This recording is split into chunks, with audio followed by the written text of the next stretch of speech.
இக்கிகைல இன்னைக்கு நம்ம பார்க்க போற டாபிக் வந்து the ikigai diet. What the world's longest living people eat and drink. So நம்ம ஏற்கனவே தெரியும், ஜப்பானில் இருக்கவங்க தான் நிறைய நாள் லாஞ்சிட்டிவிட்டியோட வாழ்கிறாங்க. அவங்களோட வாழ்வாதாரத்துக்கு காரணம் என்னென்னா அவங்களோட டயட்டு. அவங்க ரொம்ப கம்மியாக சாப்பிடுவாங்க.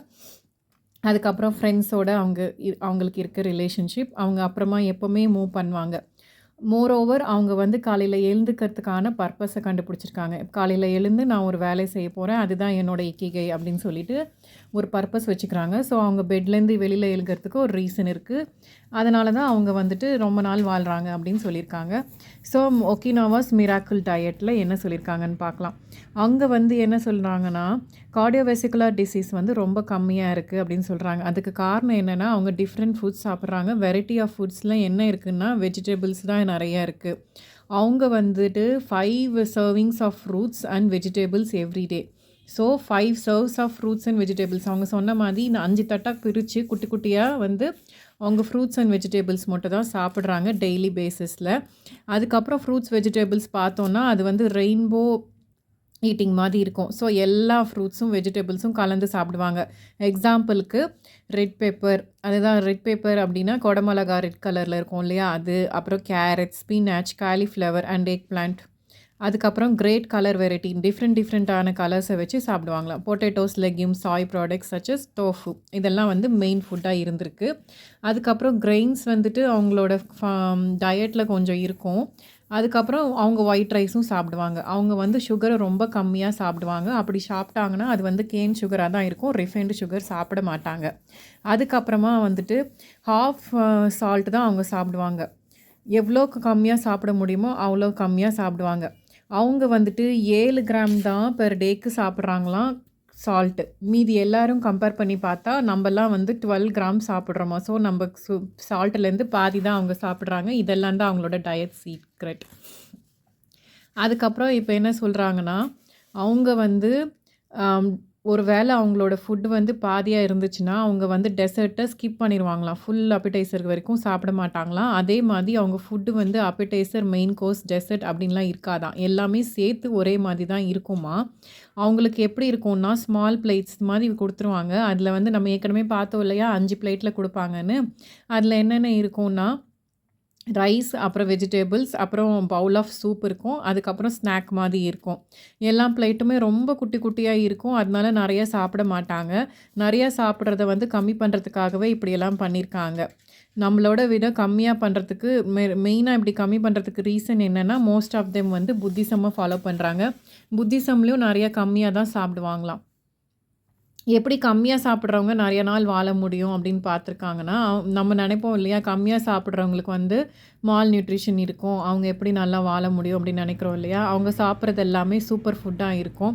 எல்லாமே பெனிஃபிட்ஸ் இருக்கிற மாதிரி தான் அவங்க சாப்பிடுவாங்க. அவங்களுக்கு கேலரிஸ் தேவையான லெக்யூம்ஸு, அதுக்கப்புறம் வெஜிடபிள்ஸ், ஃப்ரூட்ஸ் இதெல்லாம் எடுத்துக்கிறாங்க. அது இல்லாமல் பார்த்தோன்னா அவங்களோட ஏஜிங் ஆனால் கூட எக்ஸசிவ் ப்ரோட்டீன் வந்து பிளட்டில் போகாதான். ஏன்னா அவங்க சாப்பிட்ற டயட் வந்து அப்படியா. Insulin like growth factor GIF protein வந்து இம்பார்ட்டன்ட் ரோலை ப்ளே பண்ணுது அப்படின்னு சொல்லியிருக்காங்க. அதனால் அவங்களுக்கு வந்துட்டு ரொம்ப ரேராக தான் வந்துட்டு ப்ராப்ளம் வருது அப்படின்னு சொல்கிறாங்க.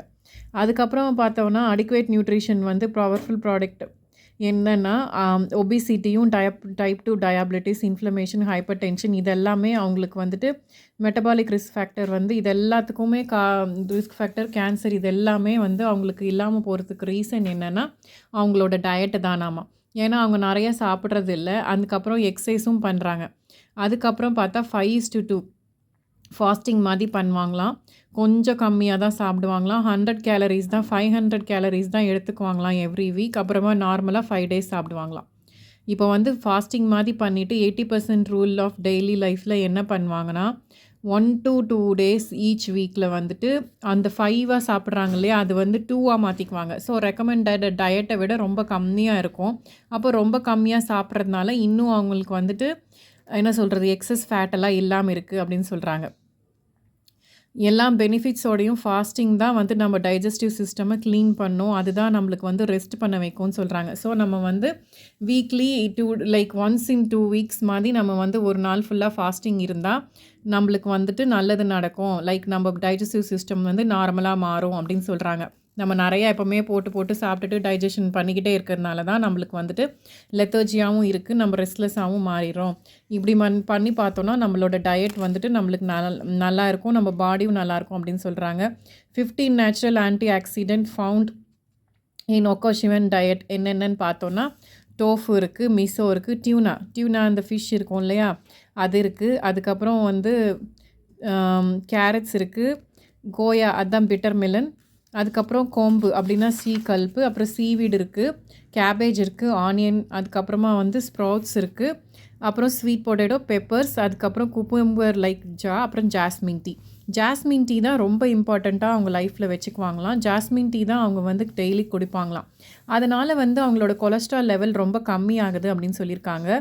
ஜாஸ்மின் டீனால் என்னெல்லாம் நடக்கும்னு பார்த்தீங்கன்னா, அது க்ரீன் டீ மாதிரி இருக்கிறதுனால எப்போவுமே க்ரீன் டீனா அது ஆன்டி ஆக்சிடென்ட் தான். ஸோ க்ரீன் டீயும் அதில் இருக்குது. Reducing risk of heart attack, அதுக்கப்புறமா இம்யூன் சிஸ்டமை அது ஸ்ட்ரென்தனிங் பண்ணுது, ஹார்ட் அட்டாக்கை கம்மி பண்ணுது, அப்புறமா ஸ்ட்ரெஸ்ஸை ரிலீஃப் பண்ணுது, கொலஸ்ட்ராலை வந்து லோயல் பண்ணுது. அதுதான் ஏற்கனவே பார்த்தோம். சீக்ரெட்ஸ் ஆஃப் க்ரீன் டீயில் என்னென்னு நம்ம ஏற்கனவே தெரியும். அது என்னென்னா லோவரிங் த சுகர் லெவலில் கம்மி பண்ணும், கொலஸ்ட்ராலை கம்மி பண்ணும், அப்புறமா சர்க்குலேஷனை இன்க்ரீஸ் பண்ணுது, அதுக்கப்புறமா நம்மளோட கோல்டு ஃப்ளூ அதுலேருந்து கம்மி பண்ணுது, விட்டமின் சி இருக்குது, போன் வந்து நல்லா ஹெல்ப் பண்ணுது, அதுக்கப்புறமா வந்து ப்ரொடெக்ஷன் யூவி இந்த அல்ட்ரா வயலட் ரேடியேஷன் இருக்குது இல்லையா சூரிய கதிர், அதுவும் வந்துட்டு இதுவாகுது, அதையும் நல்லா பண்ணுமா க்ரீன் டீ அதுவும் பண்ணுமா. கிளென்சிங் அண்ட் டயூரிட்டிக்ஸ் எஃபெக்ட்ஸையும் வந்து க்ரியேட் பண்ணுமா. அதுக்கப்புறமா வந்து white tea with its high concentration of polyphenols may be even more effective against ageing. So இது மட்டும் இல்லை, அது ஏஜிங்கையும் கம்மி பண்ணுது, ஒயிட் டீ வந்து ஏஜிங்கும் கம்மி பண்ணுது அப்படின்னு சொல்லியிருக்காங்க. அதுக்கப்புறம் green R white tea everyday எடுக்கிறதுனால ஃப்ரீ ரேடிக்கல்ஸ் இன் அவர் பாடி வந்துட்டு டெவலப் ஆகுது, அதனால் வந்து நம்ம நிறைய நாள் வாழ்கிறோம் அப்படின்னு சொல்லியிருக்காங்க.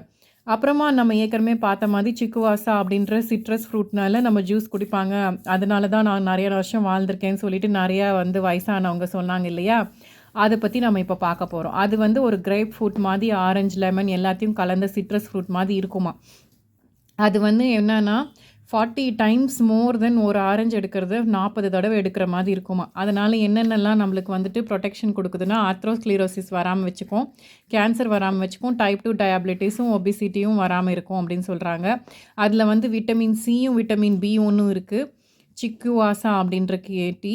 அதனால் வந்துட்டு பர்த்டே பார்ட்டிஸில் கூட பேரண்ட்ஸ் எல்லாம் வந்துட்டு இந்த கேக் மாதிரி பண்ணி தான் சாப்பிடுவாங்களாம். ஸோ இப்படியெல்லாம் தான் அவங்க லைஃப்பை வந்துட்டு அவங்க ப்ரொலாங்குவேஷன் கொண்டு வந்திருக்காங்க.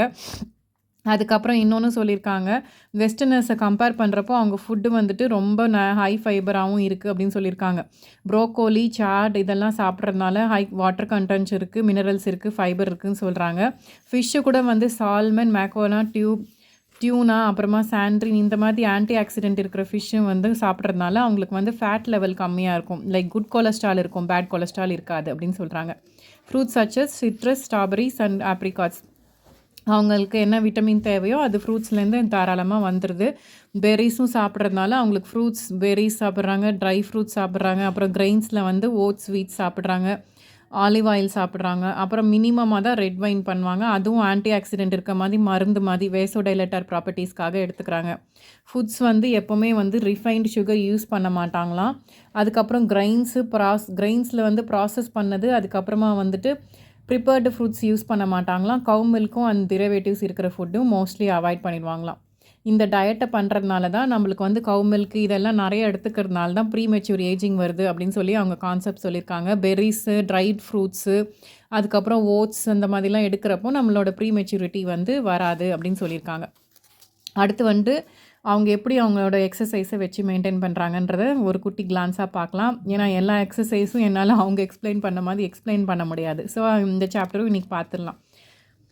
Gentle movement, longer life, exercise from east that promote health and longevity. So அவங்க வந்து சொல்லியிருக்காங்க எந்த வயசானாலும் அவங்க மினிமம் வந்துட்டு உட்காந்துட்டு இருந்தால் மெட்டபாலிசம் நடக்காது. இப்போ நான் உட்காந்துட்டு இருந்தேன்னா எனக்கு மெட்டபாலிசமே நடக்காது, ஆனால் நான் எழுந்து நின்னா கூட எனக்கு கொஞ்சம் மெட்டபாலிசம் நடக்கும். ஸோ எப்போவுமே உட்காந்துட்டு இருக்கக்கூடாது, படுத்துட்டு இருக்கக்கூடாது அப்படின்றது தான் அவங்களோட கான்செப்ட்.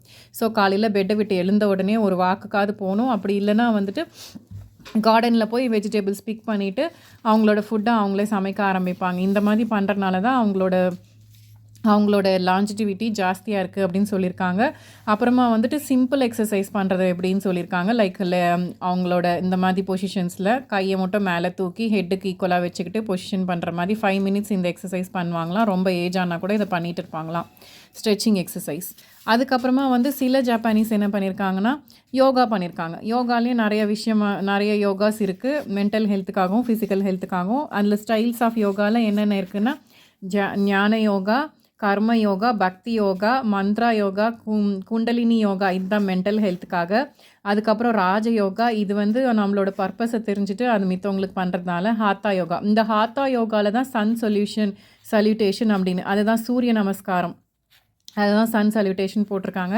சூரிய நமஸ்காரம் பண்ணுறதுக்கு நிறைய வந்து அவங்க ஸ்டெப் பை ஸ்டெப்பாக சொல்லியிருக்காங்க. ஸோ இந்த டயக்ராமை பார்த்தா உங்களுக்கு புரியும்னு நினைக்கிறேன். இல்லைனா யூடியூப்பில் போய் நீங்கள் சூரிய நமஸ்காரம் பண்ணிங்கன்னா உங்களுக்கு தெரியும். அது வந்து காலையில் 6 மணிக்கு எழுந்து சூரிய நமஸ்காரம் பண்ண சொல்லியிருக்காங்க. அதுக்கப்புறம் தைச்சி, அது வந்து நம்மளோட சைனீஸ் ட்ரெடிஷனில் இருக்க எக்ஸசைஸாக, அந்த எக்ஸசைஸ் பற்றி வந்து கம்ப்ளீட்டாக சொல்லியிருக்காங்க. இதுவும் வந்து யூடியூப்பில் உங்களுக்கு கிடைக்கும்னு நினைக்கிறேன். அதில் நிறையா ஸ்டைல்ஸ் இருக்குது, அந்த ஸ்டைல்ஸ் பற்றி தான் சொல்லியிருக்காங்க. அதுக்கப்புறமா வந்துட்டு அந்த ஸ்டைல்ஸ் எப்படின்னு சொல்லிவிட்டு உங்களுக்கு ஃபோட்டோ மாதிரி காமிச்சிருக்காங்க. அதுக்கப்புறம் என்னென்னா இன்னொன்று வந்து ஜிங்காங் அப்படின்னு சொல்லிட்டு, அது வந்து எப்படின்னா gentle movements for longer life, ஜென்டிலாக மூமெண்ட் பண்ணுறது லாங்கர் லைஃபுக்கு, அதை பற்றி சொல்லியிருக்காங்க. அதுலேயும் வந்துட்டு நிறையா வந்து லைக் கிரேட்டர் போன் டென்சிட்டி வருமா, அதுக்கப்புறம் மாடிஃபிகேஷன் ஆஃப் பிரெயின் வேவ்ஸ், அதுக்கப்புறம் வந்து improved balance in sexual hormones, lower mortality rate of from heart attack, இந்த மாதிரி நிறைய விஷயங்கள் வந்து அதை ப்ரொடெக்ட் பண்ணுதான் இந்த எக்ஸசைஸ்னால். அதுக்கப்புறம் கடைசியாக வந்துட்டு இதுலேயே வந்துட்டு 5 எலமெண்ட்ஸ் இருக்குது. அது என்னென்னா எர்த்துக்கு இந்த பொசிஷன், அதுக்கப்புறம் வாட்டருக்கு இந்த பொசிஷன், ஸ்குவாட் பொசிஷன் மாதிரி, அதுக்கப்புறமா வந்துட்டு வுட்டுக்கு இந்த மாதிரி பொசிஷன், அப்புறம் மெட்டலுக்கு இந்த மாதிரி பொசிஷன், இதெல்லாமே பண்ணியிருக்காங்க. அதுக்கப்புறமா வந்துட்டு எண்டில் வந்து ஃபயருக்கு இந்த மாதிரி ஒரு பொசிஷன் பண்ணியிருக்காங்க. பாருங்கள் எவ்வளோ சர்க்கிள் மாதிரி ஒரு பொசிஷன் பண்ணியிருக்காங்க. அதுக்கப்புறமா வந்து திருப்பியும் வந்துட்டு ஸ்டார்டிங் ஃப்ரம் த பொசிஷன் சொல்லிவிட்டு எல்லாத்தையுமே சேர்த்து பண்ணி காமிச்சிருக்காங்க. அவ்வளோதான். இதெல்லாம் தான் வந்து உங்களுக்கு வந்து ப்ரீத்திங் எக்ஸசைஸும் இதெல்லாம் பண்ணால் தான் நம்ம லாங்கர் லைஃப்க்கு போக முடியும். நான் ஃபுல்லாக இதை வந்துட்டு லைட்டாக தான் பார்த்தேன், ஃபுல்லாக என்னால் படிக்க முடியல. ஏன்னா ஒவ்வொன்றும் வந்துட்டு எக்ஸசைஸ் மாதிரி இருந்துச்சு. பட் நான் எக்ஸசைஸ் பண்ணணும் அப்படின்றப்போ ஃபுல்லாக படிச்சுட்டு பண்ணலாம் அப்படின்னு பார்க்குறேன். இல்லைனா அந்த எக்ஸசைஸை போட்டு யூடியூப்பில் பார்த்தா அதுலேயும் இருக்குது, அதையும் நான் பார்த்தேன். இப்போ வந்துட்டு நெக்ஸ்ட்டு தான் வந்து ரெசிலியன்ஸ் அண்ட் வார்பி, இதுதான் கடைசி சாப்டர். இதுக்கப்புறமா நம்ம வந்துட்டு ரிவிஷன் மாதிரி தான் ஒரு சாப்டர் கொடுத்துருக்காங்க. ஸோ இந்த சாப்டரை நம்ம நாளைக்கு முடிச்சிடலாம். ஸோ இந்த வீக்குக்குள்ளே நம்ம இந்த புக்கை முடிச்சிடுவோம். அதுக்கப்புறம் என்ன பார்க்கலாம் அப்படின்றத வந்து நான் கூடி சீக்கிரம் உங்களுக்கு அப்டேட் பண்ணுறேன். Thank you very much.